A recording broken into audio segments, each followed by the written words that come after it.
आपातकाल इस देश के लिए, हमारे लिए, आपके लिए, सबके लिए एक काला अध्याय था।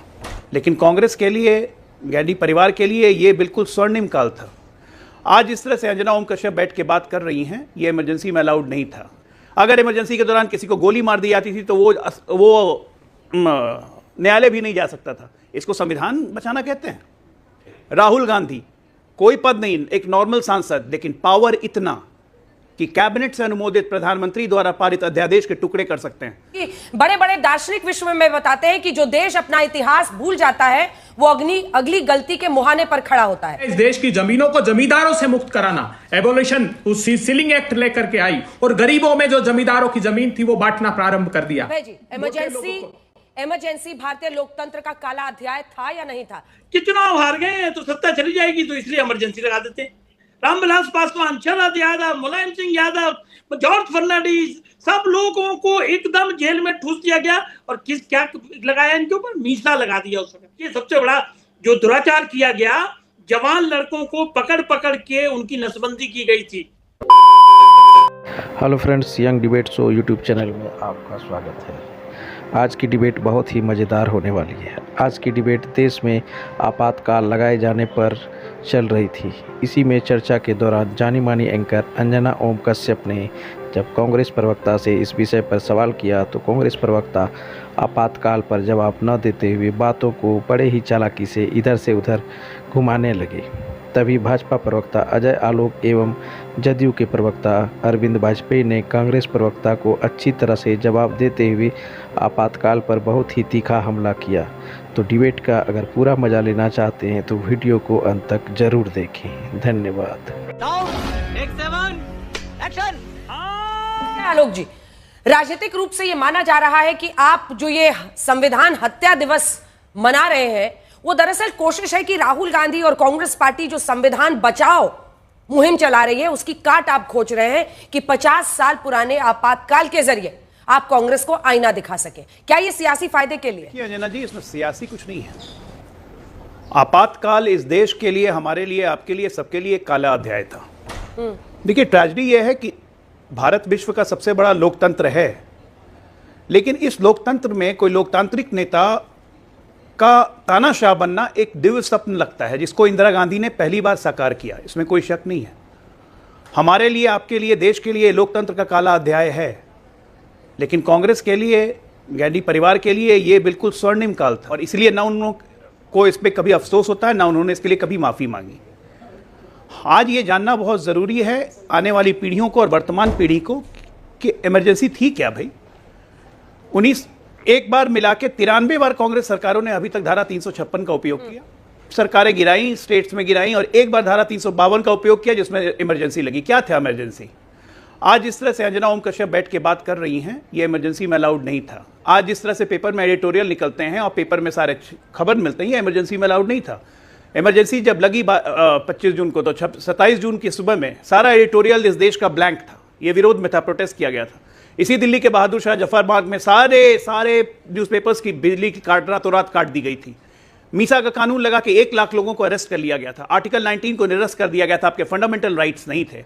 अगर इमरजेंसी के दौरान किसी को गोली मार दी जाती थी तो वो न्यायालय भी नहीं जा सकता था। इसको संविधान बचाना कहते हैं। अरे बाप रे, ये तो धोती खोल रहा है। आज भी क्या हो रहा है? कांग्रेस वही है, मानसिकता वही है, कार्य भी अजय जी जहां राज्यों में है वहां पे अधिकारों का दमन। पर वो ये कहते हैं कि सारी देश की जो संस्थाएं हैं उस पर इस वक्त आपका अघोषित इमरजेंसी लागू है। इस पर आपका क्या जवाब है?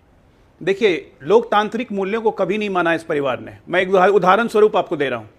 जवाहरलाल नेहरू की किताब में डिस्कवरी ऑफ इंडिया में उन्होंने खुद कहा कि इंदिरा के इंसिस्टेंस में 1959 में कांग्रेस की केरला की सरकार हमने गिराई। ये थी तानाशाही प्रवृत्ति। इंदिरा गांधी 50 बार लागू कर चुकी हैं धारा 356। अब इंदिरा गांधी के कैबिनेट में आइए। इंदिरा गांधी की जो कैबिनेट थी तो सुपर पीएम थे संजय गांधी, एक मामूली सांसद होकर बिना किसी कॉन्स्टिट्यूशनल पद पे बैठे हुए सरकार की तमाम नीति वही बनाते थे। ये था ये। अब इस जनरेशन पे आइए। राहुल गांधी कोई पद नहीं, एक नॉर्मल सांसद, लेकिन पावर इतना कि कैबिनेट से अनुमोदित प्रधानमंत्री द्वारा पारित अध्यादेश के टुकड़े कर सकते हैं। समझ रहे हो? मनमोहन सिंह पीएम, लेकिन उनके ऊपर super PM, national advisory council, Sonia Gandhi, सारी नीतियां वही बनाती थी। तो इस परिवार के अंदर में ये परिवारवाद और व्यक्तिवाद का ऐसा जहर घुला हुआ है कि ये पीढ़ी दर पीढ़ी आ रहा है। मैंने 3 पीढ़ियां आपको गिनाई और तीनों पीढ़ी के सबूत हैं सामने, तो इससे साफ समझ में आता है कि ये संविधान को कितना मानते हैं, संविधान को कितना इज्जत, क्या किसी को फाड़ना, क्या अध्यादेश फाड़ना संविधान की इज्जत करना है क्या? एक मिनट, 10 सेकंड, क्या सुप्रीम कोर्ट के चीफ जस्टिस महाभियोग लाना संविधान की इज्जत करना है? लगातार संवैधानिक संस्थाओं का मिसयूज इन्होंने किया चीफ जस्टिस की नियुक्ति में, ये इनका काम है, ये हमारा काम नहीं है। लगातार जस्टिसों पे महाभियोग लगाना, कमिटेड जुडिशरी इनको हमेशा चाहिए थी, आज भी यही करते हैं। ये संविधान का मतलब इनके लिए खटाखट दिखाने से ज्यादा कुछ नहीं है। अभय जी, बड़ा हरामी हो बेटा। बड़े बड़े दार्शनिक विश्व में बताते हैं कि जो देश अपना इतिहास भूल जाता है वो अगली गलती के मुहाने पर खड़ा होता है। इसीलिए इतिहास की बातें क्यों कर रहे हैं? 50 साल पहले जो हुआ उसको भुला दीजिए, आज की बात कीजिए। ये अपने आप में एक हद तक ही सही है। इतिहास से ही एक देश सबक लेता है। और ये सिर्फ आपातकाल की बात नहीं है, इस बात में पूरी सच्चाई है। किस पीएम के कार्यकाल में कितने संविधान संशोधन हुए? तो सबसे ज्यादा इंदिरा गांधी जी के वक्त पर 28 हुए थे, जवाहरलाल नेहरू जी के वक्त पर 17 हुए, राजीव गांधी जी के वक्त पर 10 हुए, नरेंद्र मोदी जी के वक्त पर 8 हुए हैं। अब आ जाइए राष्ट्रपति शासन, जो आप बार बार ऑपरेशन कमल राष्ट्रपति शासन गिनाते हैं साहब। 51 बार राष्ट्रपति शासन लगा इंदिरा गांधी जी के वक्त में, 7 बार जवाहरलाल नेहरू, 6 बार राजीव गांधी और 11 बार प्रधानमंत्री नरेंद्र मोदी के। पन्ना दर पन्ना एक सोच दिखाता है, और आप वही सोच का आरोप इनको लगाकर, और राहुल गांधी जी कभी संविधान बचाओ यात्रा करते हैं, कभी संविधान सम्मेलन करते हैं, संविधान सम्मान सम्मेलन, जय संविधान रैली करते हैं, तो फिर कैसे मानेगा? अंजना जी, विश्व के बड़े बड़े दार्शनिक कहते हैं कि जो इतिहास से सबक न लेकर इतिहास से प्रतिशोध ले, वो नेतृत्व किसी राष्ट्र को आगे नहीं बढ़ा सकता। हाँ, बिल्कुल प्रजातंत्र को किसी सूरत में स्थगित नहीं किया जाना चाहिए, ये मैं मानता हूं, लेकिन आज की पीढ़ी इस बात के लिए आश्वस्त है कि 25 जून 1975 को जो आपातकाल 2 साल के लिए लगाया, 40 वर्षों तक उस घोषणा ने इस देश के प्रजातंत्र की रक्षा की। चल झूठा।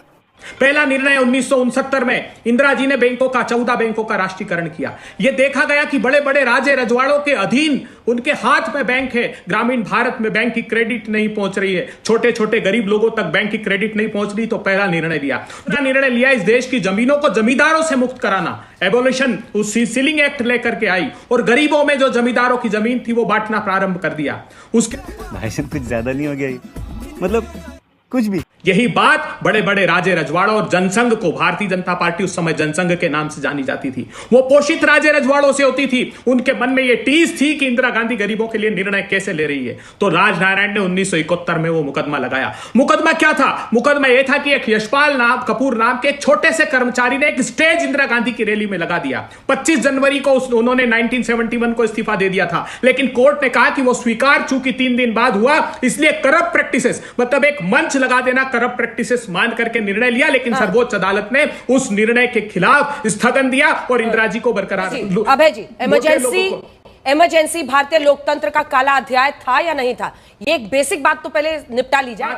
आज के परिप्रेक्ष्य में अगर बात कर रहे हैं तो यही सरकार अगर 1976 में आ गई होती तो कृषि के काले क्रूर कानून ला करके उन धन्ना सेठों को पोषित करती। अगर यही सरकार उस 1976 में आ गई होती तो इलेक्टरल बॉन्ड का काला कानून लाकर 8000 करोड़ रुपए का डाका डाला होता। छापा मारो और चंदा दो, छापा मारो और ठेका दो की नीति अपनाती। अगर यही सरकार उस समय आ गई होती तो चुनाव आयोग के उस निर्णय में से चीफ जस्टिस को निकाल देती। क्या बोला तूने? आपका स्टैंड ही नहीं समझ में आ रहा है। या तो आप डिफेंड कर रहे हैं इमरजेंसी को, और अगर कर रहे हैं तो डंके की चोट पे कीजिए, और अगर लोकतंत्र का काला अध्याय मानते हैं तो फिर वो बताइए, क्लियर स्टैंड तो लीजिए सर। मैंने कहा कि आज के कॉन्टेक्स्ट में अगर देखेंगे तो आपको इस बात का आभास होगा कि 40 वर्ष प्रजातंत्र की रक्षा हुई, लेकिन मैं फिर भी राष्ट्रीय स्वयंसेवक संघ नहीं हूं जो इमरजेंसी के समर्थन में आर्टिकल लिख रहे थे। बाला साहब देवरस लिख रहे थे, वो समर्थन कर रहे थे। लेकिन आज भी कांग्रेस पार्टी ने कहा है कि किसी सूरत में प्रजातंत्र को स्थगित नहीं किया जा सकता। अच्छा, ये आरएसएस की बात जब आपको अपने लिए अपने हक में दिखती है तो आप आरएसएस को भी कोट कर देते हैं, लेकिन अरविंद वाजपेयी जी, क्या ये पॉलिटिकल मूव नहीं है? नहीं किया अंजना जी, उसको जस्टिफाई। अंजना जी 10 सेकंड। ठीक है अभय जी, मैंने अगर आपको ठीक समझाया है, आप ये कह रहे हैं इमरजेंसी देश के लोकतंत्र में काला अध्याय है, तब तो संघ भी साथ दे रहा था, संघ भी गलत था और उस वक्त की कांग्रेस की सरकार भी गलत थी। काला अध्याय बता रहे हैं ना आप? Good question, you are a good question. Abhay ji सही कोट कर रही हूं आपको?